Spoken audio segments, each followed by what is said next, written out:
Guys, അപ്പം നമ്മൾ ആദ്യം ഒരു മഴയൊക്കെയല്ല, അപ്പോൾ ഒരു ചിത്രം വരയ്ക്കാൻ നമ്മൾ തീരുമാനിച്ചിട്ടുണ്ട്. അപ്പോൾ ഒരു ചിത്രമാണ് നമ്മൾ വരയ്ക്കുന്നത്. ആദ്യമൊക്കെ തന്നെ ഒരു ചിത്രമൊക്കെ കൊണ്ട് അപ്പം നമുക്ക് ചിത്രത്തിലേക്ക് പോവാം. അപ്പം അതിന് തന്നെ നമുക്ക് കളർ ഇട്ടിട്ടുണ്ട്.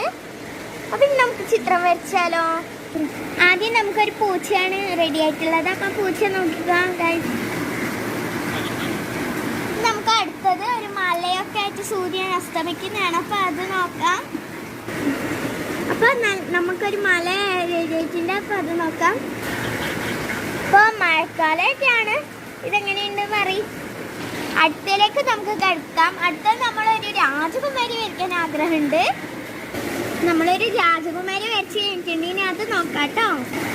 അപ്പം എങ്ങനെയുണ്ട് ഗൈസ് നമ്മൾ രാജകുമാരി? അടുത്തായിട്ട് നമ്മൾ വരയ്ക്കാൻ പോകുന്നത് ഒരു വീടാണ്. നമ്മളൊരു വീട് വരച്ച് കഴിഞ്ഞിട്ടുണ്ട് കേട്ടോ. ഒരു ഓടും തറവാട് പോലത്തെ ഒരു വീടാണ്. കുഞ്ഞു വീടാണ്. ഇത് വയലെല്ലാം അയച്ച് ഇങ്ങനെ വരയ്ക്കുകയാണ്. അപ്പം ഇതെങ്ങനെയുണ്ട് നോക്കുക ഗൈസ്. അപ്പോൾ ബൈ ബൈ ഗൈസ്. അപ്പോൾ ഇഷ്ടപ്പെട്ട സബ്സ്ക്രൈബും ലൈക്കും ചെയ്യാം. ആദ്യം നമ്മൾ വീടാണ് കാണിക്കുന്നത്. പിന്നെ നമ്മൾ കൈ കാണിക്കുന്നുണ്ട്. പിന്നെ രാജകുമാരി, പിന്നെ നമ്മുടെ മല, പിന്നെ നമ്മുടെ പൂച്ചക്കുട്ടി.